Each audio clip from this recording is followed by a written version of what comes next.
Integration हम करते क्यों है, सबसे पहली बात ये है, इंटीग्रेशन का असल मकसद एरिया फाइंड करना होता है। एरिया अंडर द कर्व अगर आपने फाइंड करना है तो हमने इंटीग्रेट करना है, और इंटीग्रेशन और समेशन में कोई खास फर्क भी नहीं है, दोनों सेम चीज़ें होती हैं। अब सवाल ये है कि एरिया फाइंड करने के लिए इंटीग्रेशन की जरूरत क्यों है। अब जो सीधी सीधी डायग्राम्स हैं जैसे स्क्वायर है या रेक्टेंगल है, उनके एरियाज तो हम फाइंड कर लेते हैं, मल्टीप्लाई कराएंगे तो एक्स स्क्वायर जो है वो स्क्वायर का एरिया है, इसी तरह लेंथ और विड्थ का प्रोडक्ट जो है वो रेक्टेंगल का एरिया आ जाता है। लेकिन अगर डायग्राम इस किस्म की हो, कोई कर्व हो, ये दी हुई है और एरिया ये शेडेड जो है, ये सारा एरिया हमने फाइंड करना है, तो फिर हम इसको इंटीग्रेट करेंगे from A to B. Definite integration इसको बोलते हैं। बट डेफिनेट पेंस पहले ज़रा हमें इंडेफिनेट चेक करनी पड़ेगी, तो उसकी जो बेसिक रूल्स हैं सीधे सीधे पहले वो चेक करते हैं। मतलब पहला क्वेश्चन हमारा कि एक्स स्क्वायर को इंटीग्रेट करें, तो आपने करना कि एक्स की power 2 + 1 whole divided by 2 + 1 plus C is concept of integration. बस इंटीग्रेट हो गया। अगर 3 होता 3 + 1 ओवर 3 + 1 करते, तो रूल हमारा क्या है, रूल ये है कि x की पावर n को अगर आपने इंटीग्रेट करना है तो x raise to power n + 1 over n + 1 plus C. लेकिन जैसे ये क्वेश्चन है sine square x into cos x, इसको आपने इंटीग्रेट करना है, इसको भी हम इंटीग्रेट इसी तरह कर रहे हैं, साइन की पावर 2 + 1 ओवर 2 + 1 क्योंकि sine cube divided by 3 plus C. लेकिन जो एक्चुअल रूल है वो रूल ये है कि फंक्शन और साथ उसका डेरिवेटिव अगर मौजूद है तो फिर आप n + 1 ओवर n + 1 वाली बात करेंगे। जैसे साइन का डेरिवेटिव है कॉज, तो कॉस साथ मौजूद है, इसलिए हमने ये n + 1 over n + 1 rule apply किया। अगर यहाँ पे ये कॉस ना होता फिर आप इसको इस फॉर्म में नहीं लिख सकते। तो प्रॉपर रूल क्या है कि आपके पास फंक्शन है, उसकी जो मर्जी पावर है, पावर नहीं आपने देखनी, साथ उसका डेरिवेटिव है, तो आप उसको फंक्शन की power n + 1 divided by n + 1 plus C, तो आप उसको इस तरह इंटीग्रेट कर देंगे। और अगर साथ कांस्टेंट भी आया हो तो कांस्टेंट आपने इंटीग्रल से बाहर निकाल लेना है, उसके बाद जो कुछ बचा हुआ उसको इंटीग्रेट कर देना है। रूल क्या है, integral of a x raise to power n, वो इंटीग्रल से बाहर आ जाएगा, बाकी को आपने इंटीग्रेट कर देना। और अगर सिर्फ कांस्टेंट है ये है तो वो भी इसी तरह इंटीग्रल से बाहर आ जाएगा। और ये जो लिखा हुआ है आप ये समझ लें कि इंटीग्रेशन का 1 है, तो क्योंकि x का डेरिवेटिव 1 होता है तो 1 का integral x 3x + c। Next rule ये है कि नीचे फंक्शन और ऊपर उसका डेरिवेटिव है। जैसे देखें हम log x को डिफरेंशिएट करते थे तो 1 ओवर x आता था, तो 1 ओवर x का integral natural log of x है। अब यहाँ से रूल क्या बना, x का डेरिवेटिव 1 ऊपर मौजूद है, यहीं से आप रूल बना लें, नीचे फंक्शन और ऊपर उसका डेरिवेटिव हो।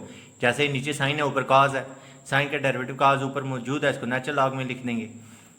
f ऑफ x नीचे है, ऊपर उसका डेरिवेटिव है, तो ये बन जाएगा natural log of f of x plus c। लेकिन नीचे जो फंक्शन है उसकी पावर है, तो पावर को इंक्लूड करके फिर आपने चेक करना है। जैसे ये क्वेश्चन है, अब इसमें नीचे साइन स्क्वायर है, तो साइन स्क्वायर का डेरिवेटिव अगर ऊपर मौजूद है तब फिर आप log में लिखते हैं। अब ये तो साइन का है, तो फिर इस सूरत में क्या करते हैं, इसको आप ऊपर शिफ्ट करें, पावर का साइन चेंज हो जाएगा। अब वही पहले वाला रूल लग जाएगा, साइन का डेरिवेटिव का साथ मौजूद है तो n + 1 ओवर n + 1 करेंगे तो वो इंटीग्रेट हो जाएगा। ये आ जाएगा साइन x की पावर -1 डिवाइडेड बाई -1, तो साइन x की पावर -1 जब डिनोमिनेटर में आएगा तो साइन x बन जाएगा, तो 1 ओवर साइन x होता है, कोसिकेंट इसका रिजल्ट आ जाएगा minus cosecant x plus C.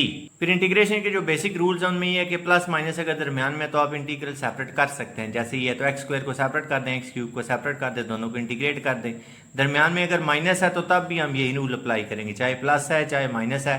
F of x को सेपरेट इंटीग्रेट कर लें, जी ऑफ एक्स को सेपरेट इंटीग्रेट कर लें, लेकिन मल्टीप्लाई या डिवाइड में ये रूल नहीं चलेगा। रूल्स है जो भी मैंने आपको बताए हैं, ये देखें डेरिवेटिव एक्स क्यूब का 3x², मतलब कि जब आप 3x² को इंटीग्रेट करेंगे तो आपके पास एक्स क्यूब वापस आ जाएगा। इस तरह साइन का डेरिवेटिव काज है तो काज का इंटीग्रल साइन है, टेंजेंट का डेरिवेटिव सीकेंट स्क्वायर है तो सीकेंट स्क्वायर का इंटीग्रल टेंजेंट है। इसी तरह ये वही कांस्टेंट वाला रूल आ गया कि कांस्टेंट जो है वो इंटीग्रल से आपने बाहर लिख लेना है। प्लस हो रहे हैं दोनों फंक्शन, उनके इंटीग्रल भी आप सेपरेट कर लेंगे। माइनस हो रहे हैं तो उनके इंटीग्रल भी आपने सेपरेट कर लेनी है। आगे एग्जाम्पल्स दी हुई हैं छोटी छोटी।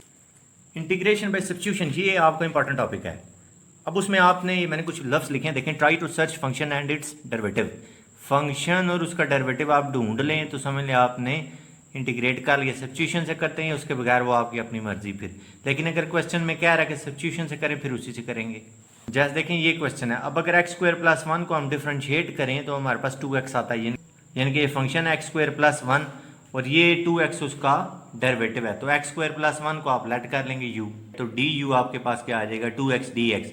अब ये 2x dx की वैल्यू भी आपने बना ली और x² + 1 की वैल्यू भी आपने बना ली। x² + 1 हमारे पास आ गया जी u, और 2x dx की जगह हमारे पास आ गया du पावर 50 उसी जगह। अब पावर रूल अप्लाई हो गया, n + 1 ओवर n + 1 वाला 50 + 1 ओवर 50 + 1।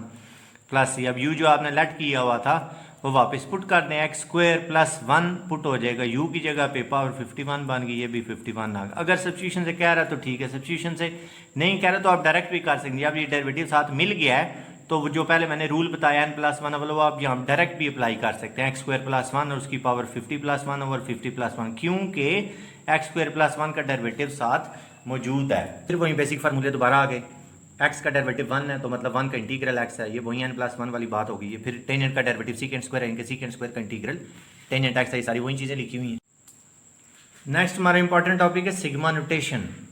तो ये क्या है, कहाँ पे यूज़ करते हैं? Sigma notation is use to write lengthy sums in compact form. मतलब जो बड़े बड़े सम है उसको आपने शॉर्ट फॉर्म में लिखना है। तो ये ग्रीक लेटर है, सिग्मा भी करते हैं, समेशन भी कहते हैं इसको, दो नाम है जो मर्जी कह लें। अब ये है क्या, जैसे ही आपको नज़र आ रहा होगा 1 square plus 2 square plus 3 square, तो उसको आप इस फॉर्म में लिख सकते हैं। ये क्योंकि सारे स्क्वायर्स हैं तो आपने इधर स्क्वायर लिखना है।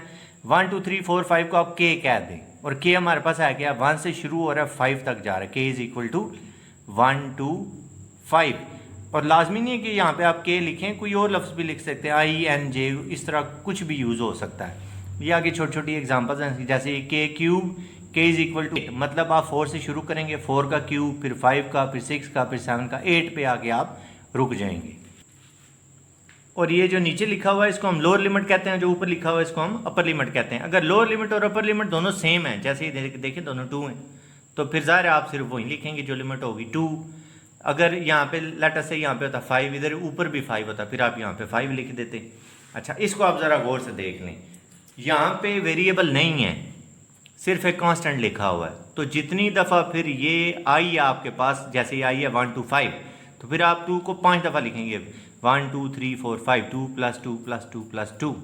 इसी तरह आप ये देखें, x रेज़ टू पावर 3 और k हमारे पास 3 से लेके 6 तक है, तो ठीक है, फिर इसको भी हम उसी तरह कंटिन्यू कर देंगे, x³ + x³ + x³ + x³, यानी कि 3 4 5 6 4 दफ़ा ये आ गया। A sum can be written in more than one way with the sigma notation if we change the limits of the summation। कि अगर आप समेशन की लिमिट्स चेंज कर रहे हैं उसको हम कई तरीकों से लिख सकते हैं। मतलब का मकसद ये है कि कई लिमिट्स दिखने में हो सकता है आपको डिफरेंट नज़र आ रही हो, लेकिन होती सेम है। जैसे ये तीनों जो आपको नज़र आ रही है ना, ये तीनों सेम लिखी हुई हैं। कैसे सेम लिखी हुई हैं अब आप खुद देख लें। ये देखें 2 4 6 8 10, 2 4 6 8 10, 2 4 6 8 10। इसमें जब आप के की जगह 1 पुट करेंगे, 1 से 5 तक जाएंगे तो ये आएगा, 0 से 4 तक जाएंगे ये आएगा, 2 से 6 तक जाएंगे ये आएगा। अब इसका मतलब क्या, इसका मतलब ये है कि आप ये लोअर और अपर लिमिट्स चेंज कर सकते हैं। एक आध हम इसकी एग्जांपल देखते हैं कि कैसे हम चेंज करते हैं। अच्छा जी, हमारे पास लिखा हुआ है summation 5 raise to power k - 2, k is equal to 3 to 7। अब मैं ये करता हूँ कि ये जो k इज इक्वल टू 3 है ना, इसको हम यूज़ करेंगे। 3 दूसरी साइड पे आके -3 बन जाएगा, k - 3 इज इक्वल टू 0। अब ये जो कुछ भी आपके पास आया हुआ है इसको आप कोई भी लेटर लेट करना, मतलब मैं इसको j कह देता हूँ, j is equal to k - 3। तो अब आप जब k की जगह पे 3 पुट करेंगे, ये देखें k की जगह पे 3 पुट करें, 3 - 3 क्या आ गया 0, यानी कि अब आपकी समेशन अब आपके पास लोअर और अपर लिमिट्स बन जाएंगी 0, क्योंकि आप j से शुरू कर रहे हैं, j इज इक्वल टू 0। और दूसरी हमारे पास लिमिट थी 7, जब इधर 7 पुट करेंगे 7 - 3 वो बन जाएगा 4। अब आपकी ये लिमिट्स बन गई हैं, j is equal to 0 to 4, और यहाँ पे आ जाएगा 5 की पावर। अब जैसे यहाँ पे k - 2 है, अब k j हमने कहा था k - 3, और हमारे पास यहाँ पे क्या है जी, k - 2। k की यहाँ से आपके पास वैल्यू क्या आ रही है, j + 3, वो आप यहाँ पे लिख लें, j + 3 - 2, ये क्या आ गया j + 1, यानी कि आप हमारी समेशन क्या बन गई है 5 रेज़ टू पावर j + 1। अब ये दोनों इक्वल आ गए। इसी तरह आप किसी जगह भी चेंज कर सकते हैं। नेक्स्ट टॉपिक है हमारा न्यूटन मेथड या Newton Raphson's method, Rolle's theorem, value theorem. ये तीनों टॉपिक हमने चेक करने। तो न्यूटन मेथड जो है वो न्यूमेरिकल मेथड है। न्यूमेरिकल मेथड हम उस मेथड को बोलते हैं कि जब हमारे पास एग्जैक्ट सोल्यूशन नहीं आ रहा होता तो हम अपने एग्जैक्ट सोल्यूशन के करीब करीब पहुंचते हैं, उस मेथड को हम न्यूमेरिकल मेथड या न्यूमेरिकल टेक्निक कहते हैं। अब we have algebraic formulas for polynomial equation up to degree 5 तक हम अलजेब्राइक इक्वेशन को सॉल्व एग्जैक्ट सोल्यूशन के लिए कर सकते हैं, लेकिन अब उससे ऊपर जाते हैं फिर हमारी मजबूरी बन जाती है कि हमने न्यूमेरिकल टेक्निक यूज़ करनी है। ये फार्मूला है हमारे पास न्यूटन रॉब्सन मेथड का, xn + 1 = xn - f(xn) divided by derivative of f of xn.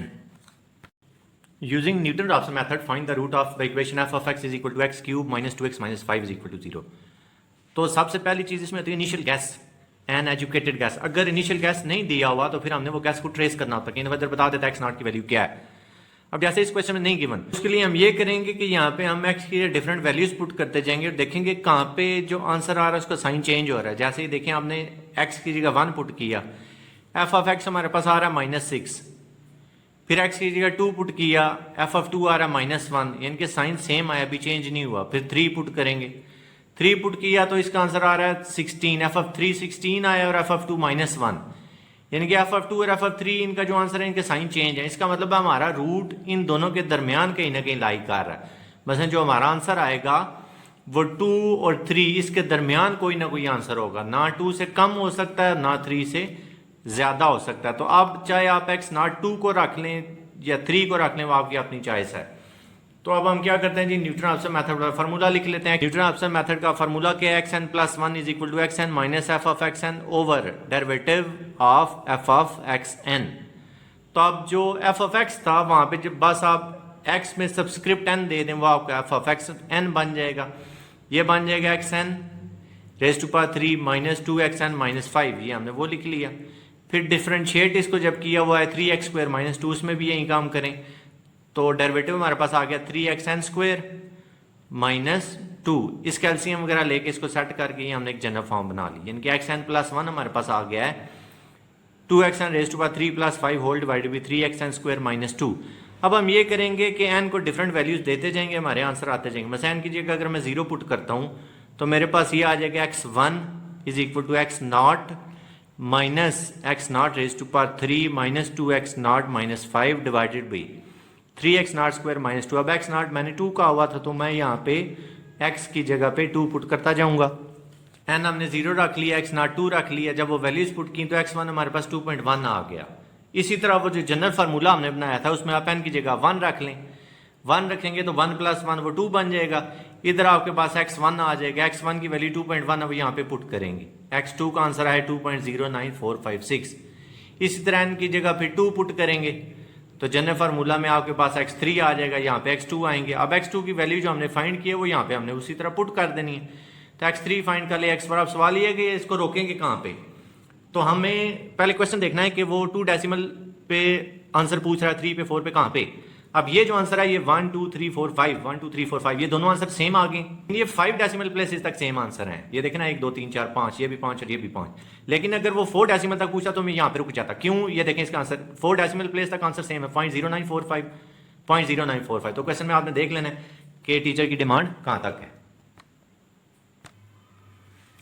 अब रोल्स थ्योरम देखते हैं. रोल्स थ्योरम ये, late f be differentiable on a b and continuous on the closed interval and f of a is equal to f of b, then there is at least one point c in the open interval where derivative at c is equal to 0. अब ये बात क्या लिखी हुई, ये लिखा हुआ है कि आपके पास एक फंक्शन है, वो ओपन इंटरवल में डिफरेंशिएबल है और क्लोज्ड इंटरवल में कंटिन्यूअस है, यानी कि उसकी लाइन में कहीं भी ब्रेक नहीं आ रहा. एफ ऑफ ए और एफ ऑफ बी इक्वल भी हैं. तो आपके पास उस फंक्शन में, उस ग्राफ में कम से कम एक पॉइंट ऐसा जरूर होगा जिस पॉइंट पे आपको डेरिवेटिव 0 मिलेगा. और जिस पॉइंट पे डेरिवेटिव 0 मिलता है उस पॉइंट को हम कहते हैं क्रिटिकल पॉइंट. ये पहले भी हम बात चेक कर चुके हैं. यानी कि आपको इस तरह के फंक्शन में क्रिटिकल पॉइंट लाजमी मिलेगा. तो क्रिटिकल पॉइंट मिलेगा, या आप ये भी कह सकते हैं कि आपको वहां पे मैक्सिमा या मिनिमा वो भी जरूर मिलेगी, क्योंकि क्रिटिकल पॉइंट वहीं पे मिलता है जहां पे मैक्सिमा और मिनिमा होते हैं. मीन वैल्यू थ्योरम देखते हैं. ये भी ऑलमोस्ट वही चीज है. Let f be differentiable on a b, और ए बी जो है वो ओपन इंटरवल है, कंटिन्यूअस जो है वो ए बी वो क्लोज्ड इंटरवल है. आउट में उसने सेमी ओपन लिखा हुआ था तो आप इसको ठीक कर लें. ये क्लोज्ड इंटरवल है, कंटिन्यूअस जो है वो क्लोज्ड इंटरवल पे है. Then there is at least one point c in the open interval a b such that derivative of c is equal to f of b minus f of a divided by b minus a. या आप ऐसे कह लें y2 minus y1 over x2 minus x1. तो ये होता क्या, ये स्लोप है, यानी कि ये स्लोप लिखा हुआ है. ये भी उसी तरह जो आपके पास रोल्स थ्योरम से मिलती जुलती चीज़ है. ये भी स्लोप है और वो भी स्लोप ही है. डेरिवेटिव बेसिकली स्लोप को ही कहते हैं. ये आपको एक ग्राफ नज़र आ रहा होगा. इसमें ये जो क्रस्ट और ट्रफ हैं, ये क्रस्ट हैं जो ऊपर वाले पॉइंट्स हैं, और ये जो नीचे वाले इनको हम ट्रफ बोलते हैं। ये ups and down, these are ups and these two are down. तो जो अप है उनको हम मैक्सिमम पॉइंट्स या रिलेटिव मैक्सिमा बोलते हैं, या मैक्सिमम, और नीचे वाले जो पॉइंट्स हैं डाउन जो हैं उनको हम रिलेटिव मिनिमा बोलते हैं। मैक्सिमा मिनिमा की बजाय रिलेटिव हम इसको इसलिए बोलते हैं क्योंकि हम इनका आपस में कंपैरिजन कर रहे होते हैं। अच्छा, अब ये जो दो मैक्सिमा आपको नज़र आ रहे हैं, एक में कॉर्नर है बना हुआ और एक में कॉर्नर नहीं है, दोनों मैक्सिमा हैं, लेकिन आगे चल के हम देखेंगे कि इसमें क्रिटिकल पॉइंट कौन सा है, कैसे पता चलता है, स्टेशनरी पॉइंट कौन सा है, डेरिवेटिव किस पे जीरो होता है और किस पे जीरो नहीं होता, या किस पे डेरिवेटिव अनडिफाइंड है। तो डेरिवेटिव जीरो होने का मतलब क्या है कि आपके पास एक लाइन है जो एक्स एक्सिस के पैरेलल है। तो अगर हम एक कार्टेशियन कोऑर्डिनेट सिस्टम चेक करें और इसमें एक लाइन एक्स एक्सिस के पैरेलल हो, ये जो लाइन है अब ये एक्स एक्सिस के पैरेलल है, तो हम बोलेंगे इस लाइन का डेरिवेटिव जीरो है, या इसका स्लोप जो है वो जीरो है। डेरिवेटिव या d y by d x या स्लोप या एम या राइज बाई रन, तो डेरिवेटिव बेसिकली राइज और रन की रेशो है। डी वाई और डी एक्स की रेशो नहीं आपने कहना, ये और चीज लिखी हुई है, ये लिखा हुआ है d over d x of y, और राइज और रन की रेशो ठीक है। आप राइज देखें, इस लाइन में राइज तो है नहीं है, इस लाइन में सारे का सारा रन है, रनिंग है, तो राइज नहीं है तो जीरो लिख देंगे, zero by run is equal to zero, यानी कि यहाँ पे डेरिवेटिव हमारे पास आ रहा है जीरो। इसी तरह अगर एक लाइन वाई एक्सिस के पैरेलल है, अब ये लाइन जो है ये वाई एक्सिस के पैरेलल, अब इसमें आपको नजर आ रहा होगा सारे का सारा रन है, जैसे आप लिफ्ट में बैठ के ऊपर की तरफ जा रहे हो, ये सारे का सारा राइज है, इसमें रनिंग तो नहीं है, तो राइज डिवाइडेड बाई जीरो, क्योंकि रनिंग नहीं है तो इसकी जगह zero put, any term divided by zero is equal to infinity, यानी कि जो लाइन वाई एक्सिस के पैरेलल होगी उसका स्लोप अनडिफाइंड होगा इन्फिनिटी, और जो लाइन एक्स एक्सिस के पैरेलल होगी उसका स्लोप जीरो होगा। अब अगर ना वो एक्स एक्सिस के पैरेलल है ना वो वाई एक्सिस के पैरेलल है, तो फिर उसका स्लोप ना जीरो है ना इन्फिनिटी है। वो हम कैसे फाइंड करते हैं, वही राइज बाई रन वाला वे भी है और इंक्लिनेशन के थ्रू भी। इंक्लिनेशन क्या है कि जो एक्स एक्सिस के साथ एंगल बन रहा होता है उसको हम इंक्लिनेशन बोलते हैं। जैसे देखें कि ये जो लाइन है अब ना ये एक्स एक्सिस के पैरेलल है ना वाई एक्सिस के पैरेलल है, लेकिन ये एक्स एक्सिस के साथ कोई एंगल बना रही है थीटा, तो इस एंगल का जब आप टेंजेंट फाइंड करेंगे वो आपको डेरिवेटिव मिल जाएगा, d y by d x is equal to tangent theta. D y by d x is equal to tangent theta, तो फर्ज करते हैं कि थीटा हमारे पास 45 है, तो टेंजेंट 45 होता है 1, यानी कि d y by d x आपके पास आ गया 1। अगर थीटा 30 है तो आप 30 पुट कर देंगे। तो अब हमें यहां से ये पता चल गया कि जब भी आप डेरिवेटिव फाइंड करेंगे इस मैक्सिमा पे या मिनिमा पे, क्योंकि यहां पे जब आप लाइन लगाएंगे तो ये लाइन एक्स एक्सिस के पैरेलल लाइन बन रही होगी, तो इसका मतलब क्या है, इसका मतलब ये है कि मैक्सिमा या मिनिमा इन पे आपका फर्स्ट डेरिवेटिव जो है वो जीरो आता है, d y by d x is equal to zero. Maximum और मिनिमम की प्रॉपर डेफिनेशंस भी देखते हैं। Function is said to have a relative maximum at point x naught if f of x naught is greater than equal to f of x for all x in some open interval containing x। अब ये लिखा हुआ है कि फर्ज करते हैं आपके पास एक सेट है जिसमें 4 पॉइंट्स हैं 1 2 3 4, सेट कंसिडर कर लें या इंटरवल कंसिडर कर लें, बहरहाल 1 पे फर्ज करते हैं उसका आंसर आ रहा है 1, यानी कि रेंज बन रही है 1, f of 1 is equal to 1, f of 2 4, f of 3 9, f of 4 16। ये मैंने एक फंक्शन कंसिडर किया f of x is equal to x square. अब इसमें आप जब वैल्यूज ये 1 2 3 4 पुट करते जाएंगे ये आपके पास आंसर आते जाएंगे। अब ये डोमेन और रेंज है, इस पे जरा आप गौर करें कि इसमें देखें ये 16 आपके पास सबसे बड़ा पॉइंट है 1 4 9 16, तो 16 4 जो है वो 16 पे मैप कर रहा है, यानी कि f of 4 is equal to 16, बाकी सारे जो है f of 3 9, f of 2 4, f of 1 1, तो ये जो 4 है ये रिलेटिव मैक्सिमा कहलाता है। Function f is said to have relative maximum at x naught, क्योंकि ये एक्स नॉट अब आपका बन रहा है। If f of x naught is greater than equal to all the f of x in the open interval, अभी आप सारी वैल्यूज पुट करें ये सबसे बड़ा आ रहा है तो 4 इसका मैं। इसी तरह अगर आपने रिलेटिव मिनिमा चेक करना है तो आप कम से कम वाला देख लेंगे, जैसे आप इसमें सबसे कम वैल्यू 1 बन रही है और 1 मैप भी बाई चांस 1 पे ही हो रहा है, किसी पे भी हो सकता है, खैर तो अब ये जो 1 है ये आपका रिलेटिव मिनिमा आ रहा है, क्योंकि इस पे सबसे कम वैल्यू आ रही है। जिस पॉइंट पे सबसे कम वैल्यू आ रही होती है सारे के सारे इंटरवल में, वो पॉइंट रिलेटिव मिनिमा कहलाता है, और जिस पॉइंट पे ज्यादा से ज्यादा वैल्यू आ रही होती है वो पॉइंट आपका relative maximum. Definition function is said to have a relative minimum at x naught if f of x naught is less than equal to f of x for all x in some open interval containing x naught. A function f is said to have a relative extremum at x naught if either a relative maximum or relative minimum at x naught। अब या maxima या minima जो भी है, तो उनके लिए अगर आपने एक नाम रखना है तो हम उसको रिलेटिव एक्सट्रीमम बोलते हैं। पेपर में कोई ग्राफ आ जाए जी, वहां से बताएं हमें मैक्सिमा मिनिमा क्या है। तो कोई भी जो ग्राफ है उसको आपने देख लेना, उसका जो अप पॉइंट है वो मैक्सिमा कहलाएगा और जो डाउन पॉइंट है वो मिनिमा। जैसे इस ग्राफ में ये मैक्सिमा है और ये minimum. This has a relative maximum in the interval a b because from the graph f of x naught is greater than f of x, जितने पॉइंट्स हैं हिसाब से ग्रेटर है। Function has relative maximum in this interval. अच्छा, अब आते हैं जी हम क्रिटिकल पॉइंट्स पे, वो जरा गौर से देख लें। अब ये पॉइंट और ये जो तीनों पॉइंट्स हैं इनमें कॉर्नर नहीं है, तो यहाँ पे जब आप टेंजेंट ड्रा करेंगे यहाँ पे डेरिवेटिव 0 आ जाएगा। अब जो कॉर्नर्स है जरा उन पे गौर करते हैं। जो लाइन बन रही है वो y एक्सिस के पैरेलल है, तो y एक्सिस के पैरेलल जो लाइन होती है उसमें हमारे पास dy बाई dx इन्फिनिटी आ रहा होता है, यानी कि आप इसको वर्टिकल टेंजेंट कह लें या नॉन डिफरेंशिएबल कह लें, पॉइंट ऑफ नॉन डिफरेंशिएबिलिटी, और ये हॉरिजॉन्टल टेंजेंट। तो ये दोनों पॉइंट जो है ये क्रिटिकल पॉइंट्स कहलाते हैं। It so happens that relative extrema can be viewed as transition points that separate the regions where a graph of a function is increasing from those where the graph is decreasing। यानी कि जहाँ पे graph increasing और अब ये देखें यहाँ पे ग्राफ ये इंक्रीजिंग है, यहाँ तक इंक्रीजिंग है, ये डाउनवर्ड आ रहा है, ये डिक्रीजिंग हो गया, फिर ये इंक्रीजिंग है, फिर डिक्रीजिंग, ये इंक्रीजिंग, ये डिक्रीजिंग। तो वो आप इंक्रीजिंग और डिक्रीजिंग ये सेपरेट हो रही होती हैं चीजें, उन पॉइंट्स को हम क्रिटिकल पॉइंट्स बोलते हैं या मैक्सिमम मिनिमम बोलते हैं। This shows that relative extrema of a function occurs at point where f has horizontal tangent, जैसे ये पॉइंट है, ये पॉइंट है, ये पॉइंट है, और where the function is not differentiable, जैसे ये दोनों पॉइंट्स हैं। Horizontal tangent mean derivative 0 and non-differentiable mean corners.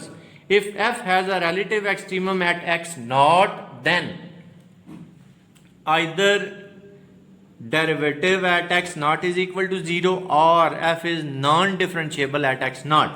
यानी कि अगर आपके पास एक्सट्रीमम मौजूद है, एक्सट्रीमम मीन्स मैक्सिमा या मिनिमम, तो आपके पास या तो डेरिवेटिव 0 आ रहा होगा और या डेरिवेटिव इन्फिनिटी आ रहा होगा, यानी कि नॉट डिफरेंशिएबल। अब क्रिटिकल पॉइंट की प्रॉपर डेफिनेशन देखते हैं। Critical point for a function f is any value of x in the domain of the function for which derivative is equal to 0 or at which f is not differentiable। critical points where f prime x is equal to 0 are called stationary point। अब जरा गौर से मेरी बात सुननी कि चाहे derivative 0 आ रहा है ये चाहे इन्फिनिटी आ रहा है, दोनों सूरतों में जिन पॉइंट्स पे डेरिवेटिव 0 या इन्फिनिटी आ रहा है वो पॉइंट्स क्रिटिकल पॉइंट्स कहलाते हैं, और उन दोनों क्रिटिकल पॉइंट्स में से जिस पे डेरिवेटिव 0 आ रहा है उसको हम स्टेशनरी भी कहते हैं। Every critical point is not stationary point. Critical point सिर्फ वही स्टेशनरी पॉइंट होगा जिसमें डेरिवेटिव 0 आ रहा है। अगर उस पर डेरिवेटिव अनडिफाइंड है तो फिर वो स्टेशनरी पॉइंट नहीं है। स्टेशनरी का लफ्जी मतलब ये है साकिन, जो चीज घूम फिर ना रही हो, वहां से आप ये बात में रख लें। Relative extrema of function if any occurs eight critical point, यानी कि एक्सट्रीमा आपके पास क्रिटिकल पॉइंट पे ही मिलता है। अब इन तीनों डायग्राम से आपको ये बात और जबरदस्त क्लियर हो जाएगी। देखें, अब ये कॉर्नर तो नहीं है, इस पे हम हॉरिजॉन्टल टेंजेंट ड्रा कर लेंगे। इसका मतलब क्या है, डेरिवेटिव यहाँ पे 0 है, तो अगर डेरिवेटिव 0 है तो वो क्रिटिकल पॉइंट होने के साथ साथ हमने उसका एक और नाम भी रख दिया, स्टेशनरी पॉइंट, और ये मैक्सिमा है। अब ये मिनिमा है, यहाँ पे कॉर्नर बन रहा है, तो कॉर्नर का मतलब क्या है कि ये पॉइंट क्रिटिकल पॉइंट है, लेकिन स्टेशनरी नहीं है, क्योंकि यहाँ पे हमारे पास डेरिवेटिव अनडिफाइंड आ रहा है, क्योंकि ये लाइन वाई एक्सिस के पैरेलल है। इसी तरह ये जरा पॉइंट देखें, इस पॉइंट में भी जब हम यहाँ पे ऐसे टेंजेंट ड्रा करेंगे तो ठीक है, ये क्रिटिकल पॉइंट तो हो गया क्योंकि ये लाइन वाई एक्सिस के पैरेलल आ रही है, लेकिन क्योंकि यहाँ पे डेरिवेटिव अनडिफाइंड है तो ये क्रिटिकल तो है लेकिन स्टेशनरी पॉइंट नहीं है।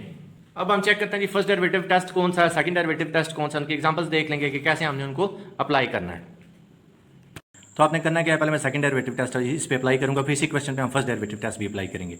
सेकंड डेरिवेटिव अब आपको नाम से पता चला, आपने इसको दो दफा डिफरेंशिएट कर लेना है। पहली दफा डिफरेंशिएट करेंगे, ये आ रहा है 3x² - 12x + 9। दूसरी दफा डिफरेंशिएट करेंगे, ये आ रहा है 6x - 12। अब आपने पहले डेरिवेटिव को 0 के इक्वल कर लेना है। आप ऐसे कह लें कि हम क्रिटिकल पॉइंट्स अब फाइंड करेंगे। पहले डेरिवेटिव हमारा था 3x² - 12x + 9 = 0। उसके हम फैक्टर्स वगैरह बना लेंगे। हमारे पास एक रूट आ जाएगा 3 और एक रूट आ जाएगा 1।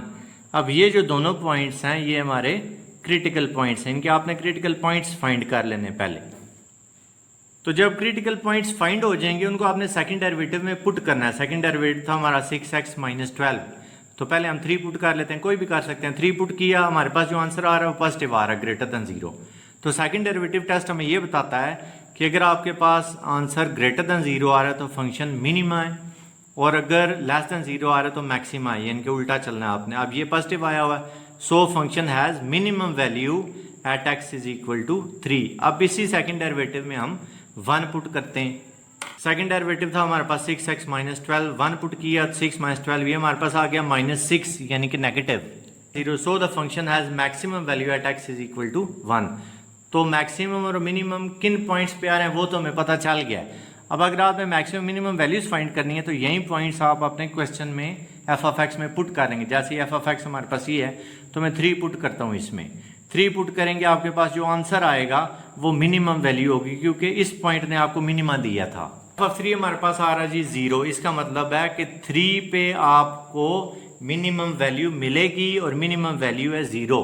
इसी तरह 1 पुट, अब f(x) में हमने 1 पुट किया, इनके f(1) हमने फाइंड कर लिया, वो आ रहा है 4।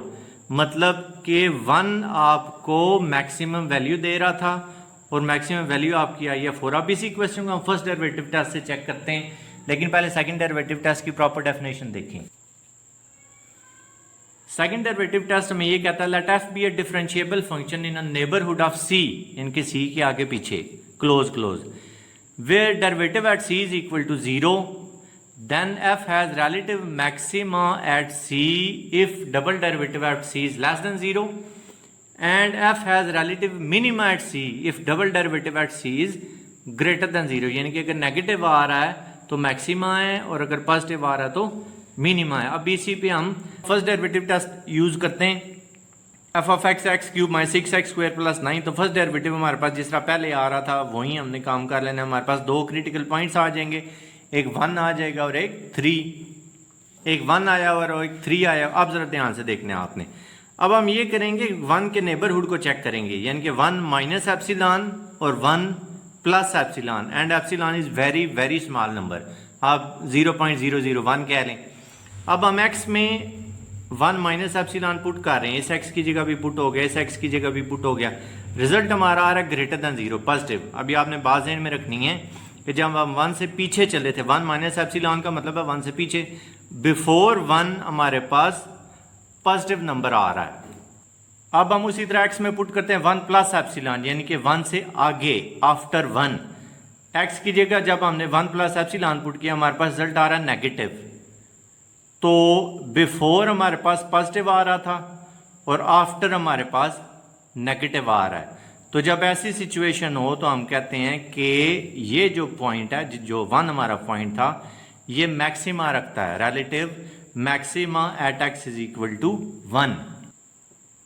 इस ग्राफ को बस आप गौर से देख लें, आपको बात समझ लग जाएगी। f'(x) is >0 before x = 1, x = 1 से पहले आपके पास पॉजिटिव आ रहा है।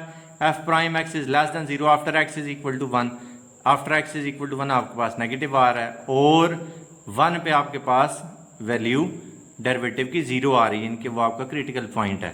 तो ऐसी सिचुएशन होगी तो हम कहेंगे x = 1 जो है वो हमें मैक्सिमम वैल्यू दे रहा है। अब इसी तरह 3 वाला भी हम चेक करते हैं। इफ x = 3 - एप्सिलॉन, अब उसी तरह हम 3 - एप्सिलॉन पुट करेंगे, 3 + एप्सिलॉन भी पुट करेंगे। जब 3 - एप्सिलॉन पुट करते हैं तो ये हमारे पास नेगेटिव आ रहा है। यानी कि बिफोर 3 अब हमारे पास आ गया नेगेटिव। ये इस ग्राफ को आप देख लें, आपको बात समझ आ जाएगी। इसी तरह जब आप 3 प्लस एप्सिलॉन पुट करेंगे वो आपके पास पॉजिटिव आएगा। ये आपके पास आ रहा है epsilon into 2 plus epsilon which is greater than 0, यानी कि आपके पास 4x is equal to 3 less than 0, after x is equal to 3 greater than 0 and at x is equal to 3 0। तो इस सूरत में हम कहते हैं कि हमारे पास फंक्शन जो है वो x इज इक्वल टू 3 पे मिनिमा दे रहा है। तो आपने ट्राई पहले सेकंड डेरिवेटिव टेस्ट की करनी है, क्योंकि फर्स्ट ज़रा थोड़ा सा डिफिकल्ट है, लेकिन अगर सेकंड फेल हो जाता है तो फिर आपकी मजबूरी, फिर आपने फर्स्ट करना ही करना है। और सेकंड फेल होता कब है ये मैं आपको इस एग्जांपल में बताता हूँ। एफ ऑफ एक्स है 1 plus x cube, first derivative आ गया 3x स्क्वायर, सेकंड डेरिवेटिव आ गया 6x। उसी तरह फर्स्ट डेरिवेटिव को 0 के इक्वल किया, x की वैल्यू आ गई 0। यही वैल्यू जब हम सेकंड डेरिवेटिव में पुट करेंगे, अब यहाँ पे आपको नजर आ रहा होगा कि एफ डबल प्राइम एट 0, ये भी 0 हो जाएगा।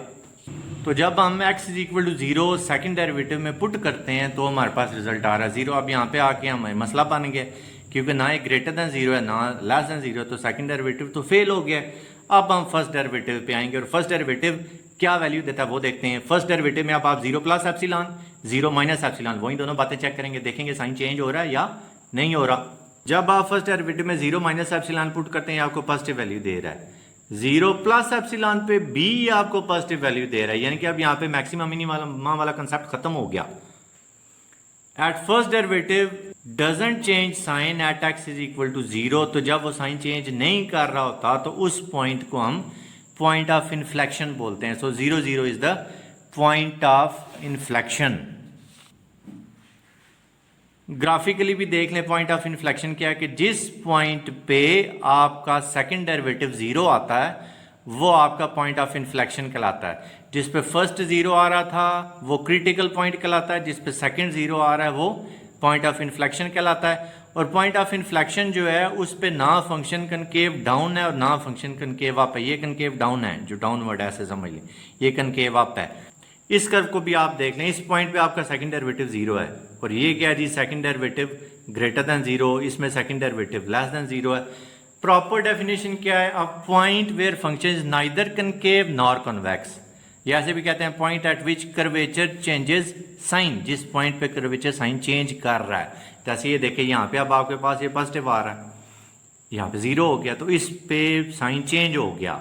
या इधर से बेशक देख लें, यहाँ पे नेगेटिव था, यहाँ पे अब ये 0 हो गया। जिस पॉइंट पे कर्वेचर साइन चेंज कर रहा होता है उस पॉइंट को हम पॉइंट ऑफ इन्फ्लेक्शन कहते हैं। जिस पे सेकंड डेरिवेटिव 0 है वो हमारा पॉइंट ऑफ इन्फ्लेक्शन कहलाता है। ऐसी लाइन जो एक्स एक्सिस के पैरेलल जा रही है बिल्कुल साथ साथ चलती जाएगी, लेकिन मिलेगी कहीं पे भी नहीं। ये हमने कार्टेशियन कोऑर्डिनेट सिस्टम ड्रा किया। अब इसमें देखें रेड लाइन जो है एक्स एक्सिस के बिल्कुल साथ साथ जाती जा रही है, ये बहुत क्लोज है एक्स एक्सिस के, बिल्कुल साथ ट्रैवल करेगी, मिलेगी किसी भी जगह पे नहीं। तो इस लाइन को हम एसिम्पटोट बोलते हैं। एक्स के साथ वाली भी हो सकती है, वाई के साथ वाली भी हो सकती है, इन दोनों से हट के स्लैंट एसिम्पटोट भी हो सकता है। डेफिनेशन क्या है, line x is equal to x naught is called vertical asymptote for the graph of the function f if f of x approaches infinity or minus infinity as x approaches x naught from right or from the left. A line y is equal to y naught is called horizontal asymptote if graph of the function if limit f of x approaches infinity is equal to y naught or limit f of x approaches minus infinity is equal to y naught. अब asymptote हम find करते कैसे हैं वो भी देखें। ये हमें क्वेश्चन दिया f of x is equal to x square plus 2x over x square minus 1, horizontal vertical asymptote निकालना है। वर्टिकल एसिम्पटोट निकालने का तो सीधा सा तरीका है कि वो पॉइंट ढूंढें जिस पे ये डिनोमिनेटर 0 हो रहा है। मतलब एक्स स्क्वायर माइनस 1 को आप इक्वल टू 0 करें,